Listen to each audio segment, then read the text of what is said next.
Hey guys, this is Doug with Vindicta Solutions. This is our SITREP. It's January 13th, 2026.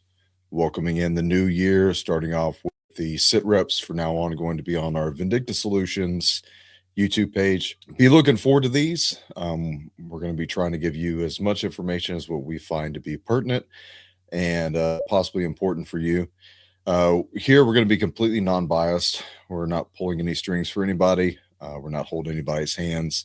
We're just purely giving you what's in the headlines out there, things you may want to start paying attention to, eventually morphing into different types of training tips, podcasts for the year, and some more information following. So please, if you're not subscribed, go to the Vindicta Solutions YouTube channel and like, share, subscribe, all those cool things. Thanks for being here with us today. Let's get started. All right, here's your SITREP, January 13th, 2026, starting with the USA. Statement from the White House.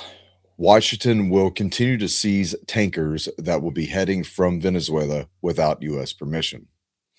President Trump made a post on Truth Social about the possibility that the U.S. Supreme Court could rule against Trump's tariffs agenda.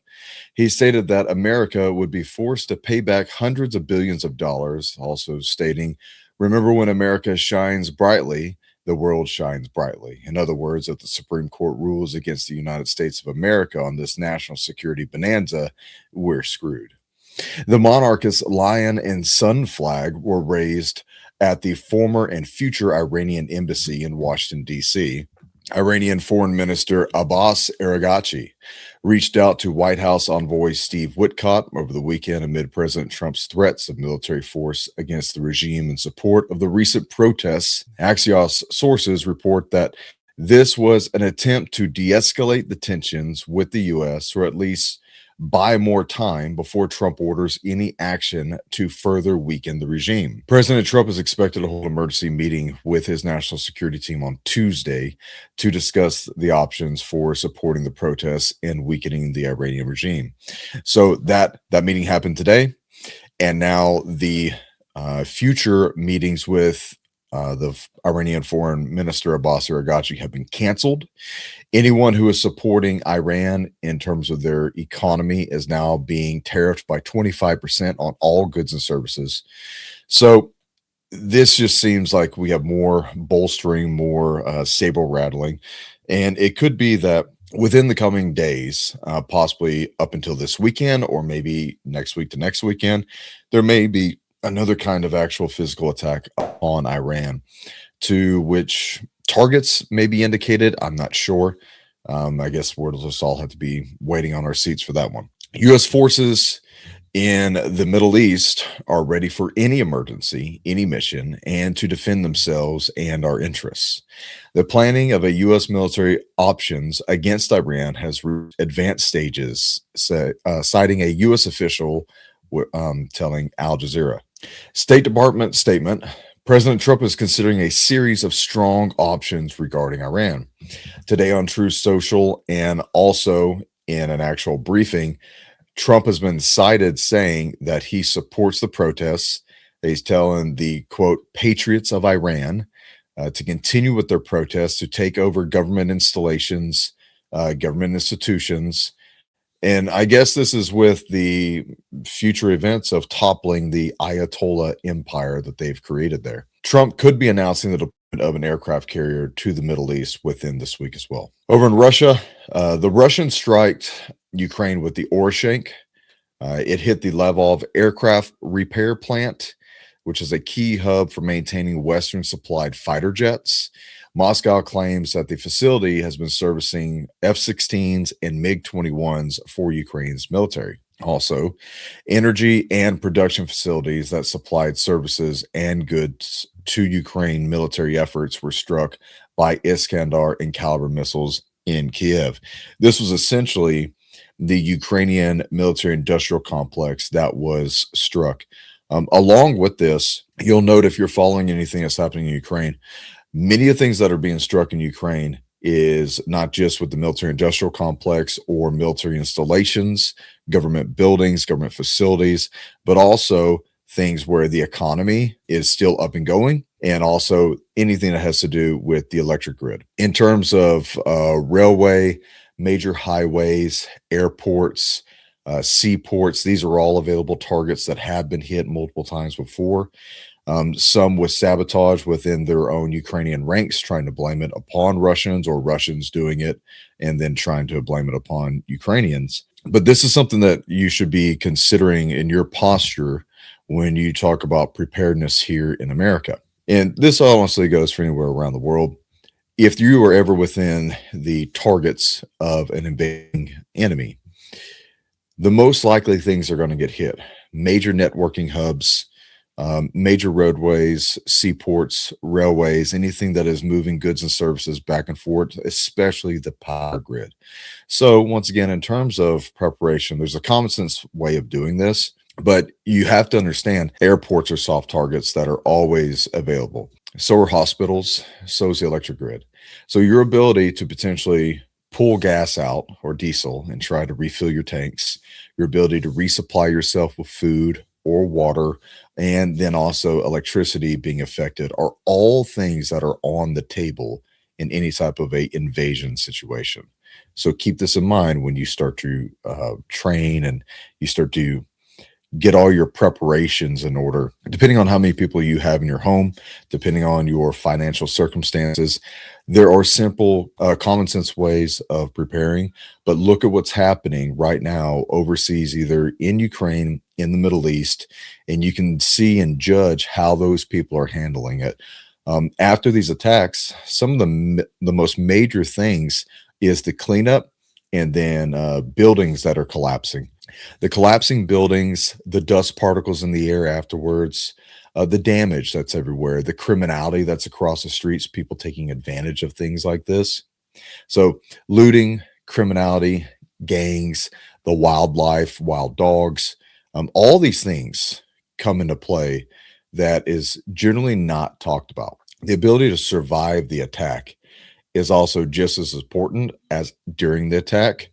What are we going to do after the attack? So start having those conversations now and start prepping and planning for things like that, for major cleanups afterwards. Over in China, Chinese foreign minister stated this: the United States should not use other countries as a pretext for seeking selfish gains.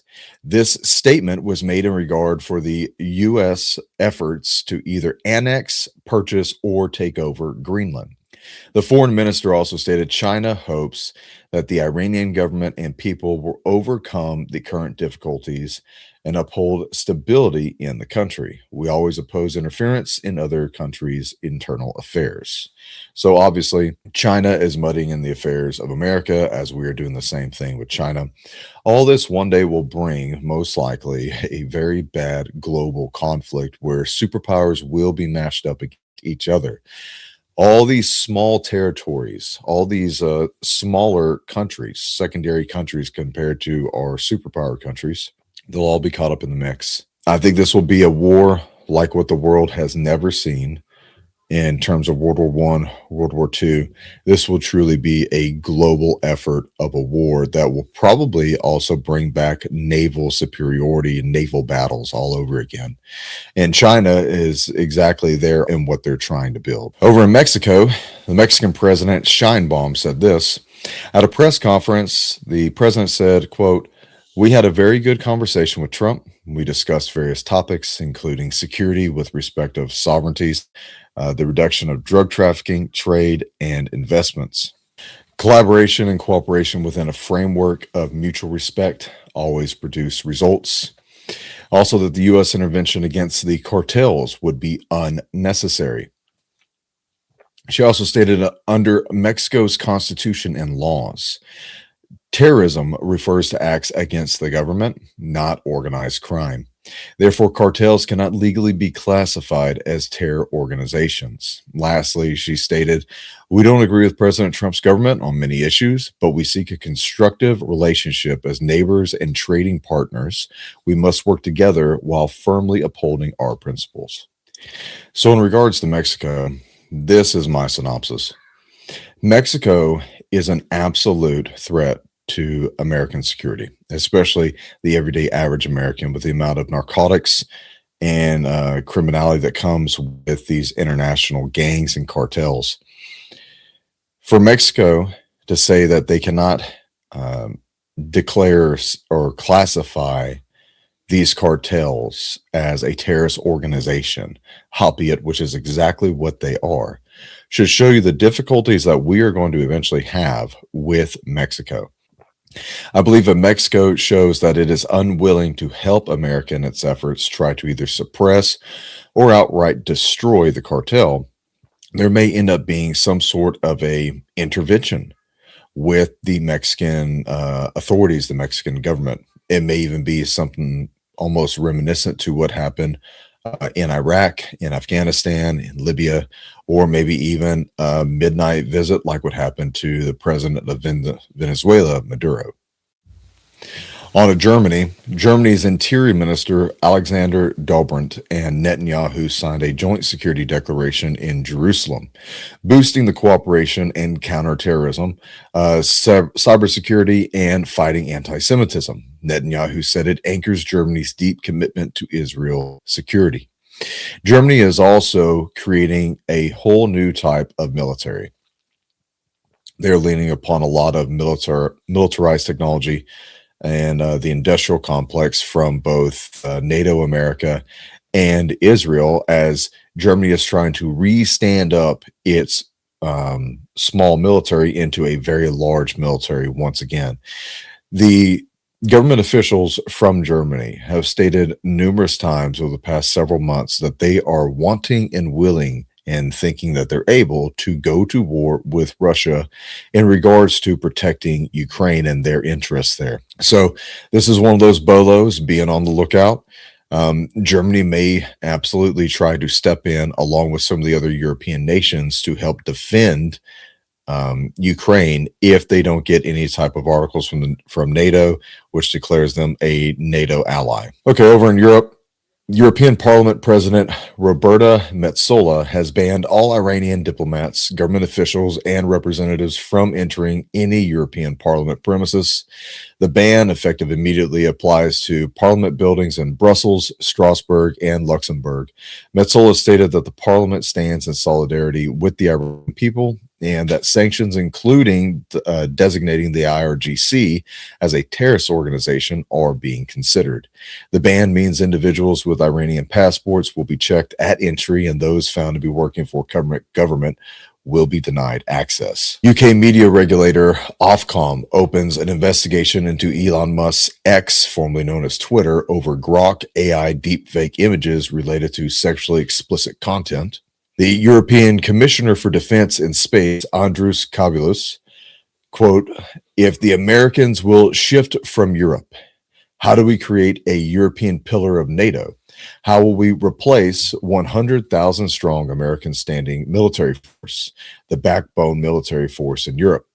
A collection of 27 bonsai armies, or the creation of a powerful standing European military force of 100,000 troops?" I believe the writing is on the wall for NATO, that eventually the way that American politics are starting to drift away from NATO, NATO will be forced to create their own standing force, and they will be most likely forced to either try more recruitment or indoctrinate more people to join into the military. We're already seeing people from Germany and other smaller countries in Europe that are now being forced into the military. They're having a quasi draft in some sense. But what will be the spark that causes the full draft? What will be the outcome of such a thing? Will the people actually allow themselves to be drafted and go to war? Will there be more resistance from the public against the government entities? These are still more things to be seen. Now on to Israel. Israeli security services are raising the alert level and preparing for various scenarios in light of developments in Iran. Among these scenarios are a potential U.S. attack on Iran and the corresponding regional responses. This is what's being prepared right now in Israel and most likely will happen within the next week or two. Even after the ceasefire, Israel has continued demolishing Gaza. Over 2,500 buildings were destroyed, mostly in areas that it controls, but also beyond the agreed lines. Entire neighborhoods are being erased in violation of the ceasefire. That's from a article from the New York Times. Israel ran a covert online influence campaign targeting Iran, using fake accounts and AI generated content to promote Reza Pahlavi and apply calls to restore the monarchy. The operation used avatars, deep fake style videos, and coordinated hashtags tied with Israeli military actions in 2025 to create the illusion of grassroots support inside Iran.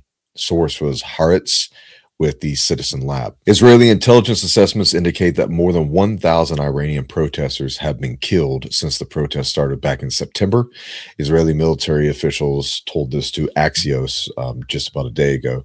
This number has been inflated back and forth depending on who it is that you're paying attention to.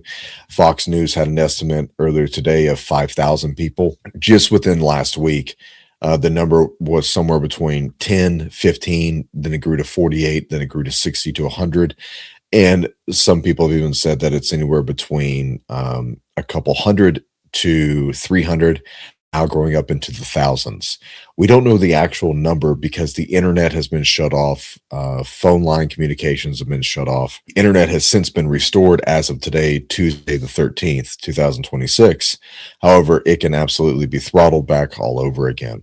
Part of the efforts for Iran for cutting off the internet and the other online communications is for the suppressing of communication amongst the protesters. There are many different intel sources that are out there that are saying that the CIA, Mossad, and maybe other agencies from other governments are in Iran and they are helping with the protesting efforts. Now, there has been many different people who said that there's deployments. Elon Musk's Starlink that has been deployed out there. So anytime these little Starlink devices are being employed, the Iranian IRGC military police and whatever assets they have out there have been trying to find and locate and also suppress or destroy these areas where they're pushing out information.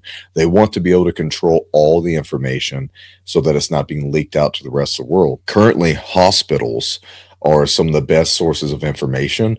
You have doctors from multiple different hospitals in different regions of Iran that are pushing out to other counterparts throughout the rest of the world, saying that every day they're getting dozens and dozens and dozens of bodies. Some are even reporting hundreds of bodies a day. Now on to Iran. Iranian state media, the IRIB, claims that Iranian Ministry of Intelligence has seized 273 weapons that were en route to Kurdish separatists in western Iran.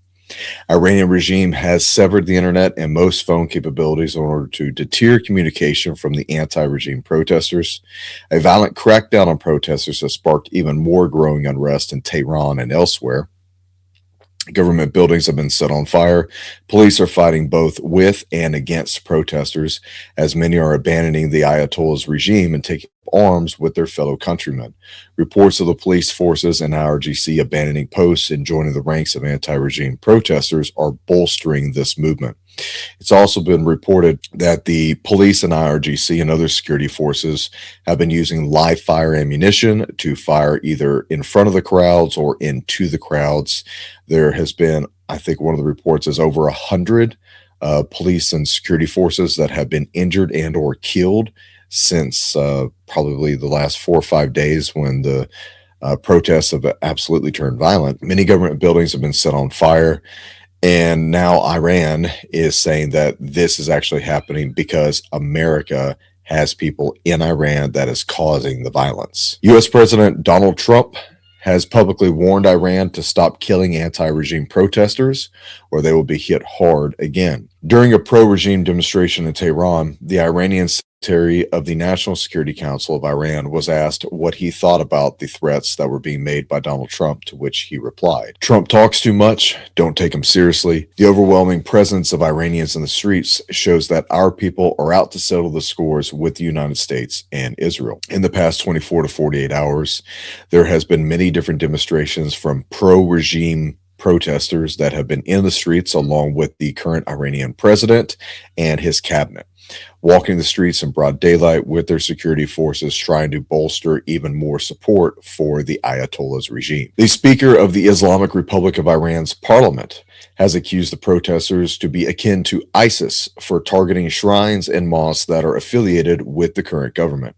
The Speaker of Iran stated, "If there are people who have true words about economic issues and are pursuing and protesting, we officials are obliged to listen well and act properly. Stateless ISIS members, anti-religion elements, and armed mercenaries started a terrorist war against our nation. Their goal was to disrupt people's lives by creating fear and terror." This statement comes from many different mosques and shrines and other different government worship facilities and areas that have been targeted by protesters. RGC forces have opened fire into crowds of thousands, causing dramatic scenes of chaos. Reports of thousands injured from the gunfire are climbing as reports from local hospitals are finally reaching outside of Iran. The initial death toll of protesters was once estimated at 48, but now claims of anywhere between 500 to 2,000, like we said a while ago, and climbing. Plus deaths are being reported by independent reporters, doctors, hospital staff, and citizens. Crown Prince Reza Pahlavi noted in an interview with Fox News host Maria Bartiromo that the death toll of protesters is reaching or surpassing the death toll of America's 9/11 terror attack. Iranian Foreign Ministry has summoned the British, French, German, and Italian ambassadors in Tehran, showing them footage of attacks by protesters and urging them to report it to their respective foreign ministers. There are new death reports of 114 security forces that were caused by anti-regime protesters, according to Iranian state media. The Crown Prince of Iran, Reza Pahlavi, informed Fox News that he personally stands at the ready to go back to Iran as the new transitional leader until the regime has been permanently removed and the stability of Iran is restored. He noted that this could take multiple years to eventually accomplish, and that by its completion, Iran would then summon the parliament and hold national elections in a democratic-like process. Pahlavi also confirmed that he would run for head of the nation in the election process and would relinquish power and authority to whomever was the victor of the national election. The Crown Prince added that if he was installed as the new leadership of Iran, that he would restore the relationships with Western countries and restore the former allied relationship with Israel. Pahlavi wants to bring Iran back into a first world status and exercise the violent Muslim tyranny that has strangled the growth and liberties of the people of Iran. Pahlavi is trained as a military fighter jet pilot, trained by America, and will most likely be the guy that gets installed if the regime is toppled. Right now, to say any of that is going to happen is really up in the air. If everything calms down all of a sudden, then who really knows what's going to happen? But if sources are correct and the way the government of America is portraying what's happening in Iran, it would appear that the next steps are to eventually get the Ayatollah out of position, to cripple the IRGC or outright eliminate them, and then to get Pahlavi back into office and I guess to return Iran to a monarch state. French nationalist leader Jordan Bardella declares support for the Iranian protests and says that the protests are actually about asking for a new regime in Iran. The mobilization in Iran are not limited to denouncing the high cost of living. They reflect a deep condensation of an obscurantist and freedom-killing regime that has oppressed Iranian society for far too long. It is to be hoped for the Iranian people, and for women in particular, that the mullah's regime gives way to a free, healthy, and sustainable democratic alternative. Iran Foreign Minister Araghchi said that the nationwide protests were deliberately turned into violence in order to provide a pretext for military intervention by the U.S. French conservatives put forward a call to French President Emmanuel Macron to classify the Iranian Revolutionary Guard Corps as a terror organization in France and to recognize the Pahlavi dynasty as the sole legitimate interlocutor of France for Iran. Iranian Foreign Minister Araghchi stated that, quote, "We have seized total control of security and this move has been taken simply to restore order and security. Soon the internet service will be resumed. The situation, all the cities and towns are under total control. That's coming from a source from Al Jazeera. Iranian Parliament Speaker Mohammad Bagher Ghalibaf said this: I say to the delusional and arrogant president of America, we, the nation of Iran, say that the same thing to you that our dear Haj Qassam said. We are your adversary. We are the nation of Imam Hussein. We are waiting. We are the men of the battlefield for you. Come so you can see all your capabilities in the region destroyed. Know that the defenders of Iran will teach. Know that the defenders of Iran will teach you an unforgettable lesson. Come and see how we will destroy all your positions in the region.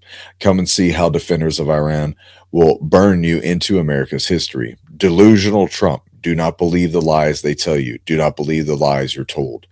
Mashhad did not fall. Iran's defenders are present, and Imam Reza is present. Iranian protesters in Australia have now torn down the Islamic Republic flag of Iran and have raised the pre-revolution flag of the sun and lion banner at the Iranian embassy. Now on to Greenland. U.S. Congressman Randy Fine says it's okay to take Greenland. Randy Fine has introduced a bill called the Annexation and Granting of Statehood to Greenland by the USA. Greenland is not a remote outpost that we can ignore. It is a vital resource for national security. Whoever controls Greenland controls the key Arctic shipping routes and the security architecture that protects the United States. America cannot leave its future in the hands of regimes that despise our values and seek to undermine our security. Over the past few weeks, Donald Trump has said multiple times that we will end up seizing, taking over, annexing, or purchasing Greenland, whether they like it or not, whether Denmark likes it or not, and whether NATO likes it or not. Moving on to Ukraine, UK Defense Chief Richard Knighton was asked by UK Parliament, how many soldiers does Russia have in Ukraine? He replied, inside Ukraine, it is well over 500,000. Major retail chains in Ukraine have started closing their supermarkets in Kiev due to problems with the electricity supply. This particularly applies to supermarkets. Once again, talking about preparedness and the attempts of an invasion of what's been happening with Ukraine.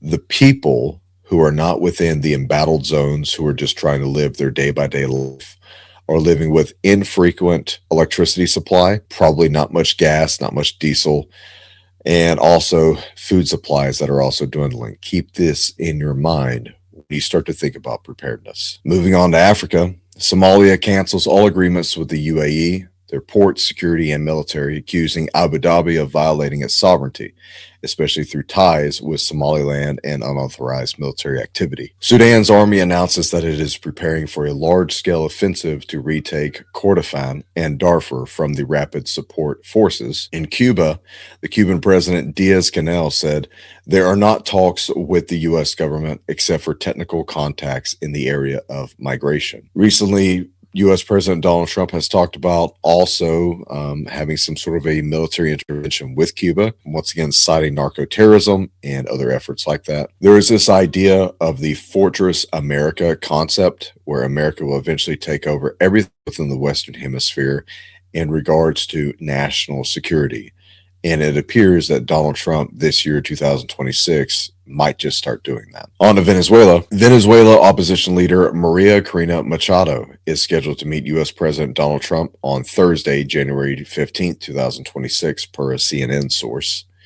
The FANB military member that has been circulating all throughout the internet reveals that there was no time to counterattack against the United States attack that led to the capture of Maduro. During the U.S. operation to capture Nicolas Maduro, Venezuela's Russian-made air defenses, the S-300 and the Buk M2, largely did not work. Some were connected to radar. Others were still in storage, leaving the airspace surprisingly unprotected. The New York Times reported failures were blamed on corruption, poor maintenance, sanctions, and possible Russian neglect. Despite Maduro boasting no less than 5,000 man-pads, only one launch was seen before heavy U.S. counterfire. Analysts said the military was, quote, practically unprepared, calling it a chain of errors. The operation humiliated Venezuela's military, hurt Russia's prestige, and showed Moscow's limits in confronting the U.S. in the region. also calling it a paper tiger. Current President Delcy Rodriguez attempts to show a gesture of peace by releasing currently held political prisoners. Venezuela officially claims that 116 people have been released since Maduro's capture. However, activist groups claim that roughly only 18 to 41 people have been freed. Many of those citizens are of other countries, such as Italy and Spain. All right, on to the topic everybody's been talking about. Did the U.S. deploy a secret weapon, a super weapon, against Maduro's forces? The U.S. used a powerful mystery weapon that brought Venezuelan soldiers to their knees, bleeding through the nose, and also vomited blood during the daring raid to capture dictator Nicolas Maduro. This information is flooding the Twitter sphere. It's all over the internet right now. Whether this is true or not, do we have weapons such as this, as sonic weapons and LRADs, long-range acoustic devices? Yes, we absolutely do. Were they used during this, or is this just some sort of clever propaganda? I really don't know, but let's go ahead and keep reading. In a jaw-dropping interview, a Venezuela guard described how American forces wiped out hundreds of fighters without losing a single soldier, using technology unlike anything he has ever seen or heard. Quote, "We were on guard, but suddenly all our radar systems shut down without any explanation. The next thing we saw were drones, a lot of drones, flying over our positions. We didn't know how to react. Moments later, a handful of helicopters appeared, barely 8, by his count, deploying what he estimated were just 20 U.S. troops into the area. But those few men, he said, came armed with something far more powerful than guns. They were technologically very advanced," the guard recalled. "They didn't look like anything we've fought against before." What ensued, he said, was not a battle, but a slaughter. "We were hundreds, but we had no chance. They were shooting with such precision and speed. It felt like each soldier was firing 300 rounds per minute. Then came the weapon that still haunts him. At one point, they launched something, I don't know how to describe it. It was like a very intense sound wave. Suddenly, I felt like my head was exploding from the inside. The effects were immediate and horrific. We all started bleeding from the nose," he said. "Some were vomiting blood. We fell to the ground, unable to move. We couldn't even stand up after that sonic weapon or whatever it was." The White House did not immediately respond to a question regarding Caroline Leavitt's sharing of the post captioned, "Stop what you're doing and read this," indicate the administration was verifying the veracity of the eyewitness account. An estimated 100 Venezuelan security forces were killed in the raid, according to the nation's interior ministry. Lastly, with NATO. NATO's route on the Arctic situation. With sea lanes opening up, there is a risk that Russians and the Chinese will be more active. You could also argue that by now, China has almost become a sort of Arctic country by the sheer amount of their activities and interest in the region. NATO's route on the Ukraine situation.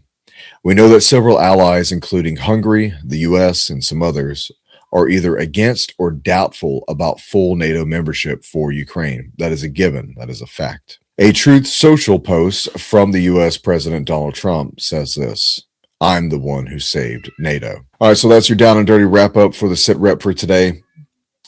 Be watching our channel. We're going to try and trickle these out maybe 2 or 3 times a week. There's a lot of stuff happening around the world. Silver is at $89.79 right now, and gold is at 4,620. So the economy is all over the place. Metals are skyrocketing. Some people are closely along the lines of panic here in America in regards to the immigration enforcement operations, which is causing a lot of domestic uproar here in America. This could be anybody's ball game in regards to whether or not this type of social unrest can lead to a more violent interaction with the people and government forces. With DHS and the FBI and the White House pushing even harder on the immigration, be expecting more of these quasi-domestic terror attacks.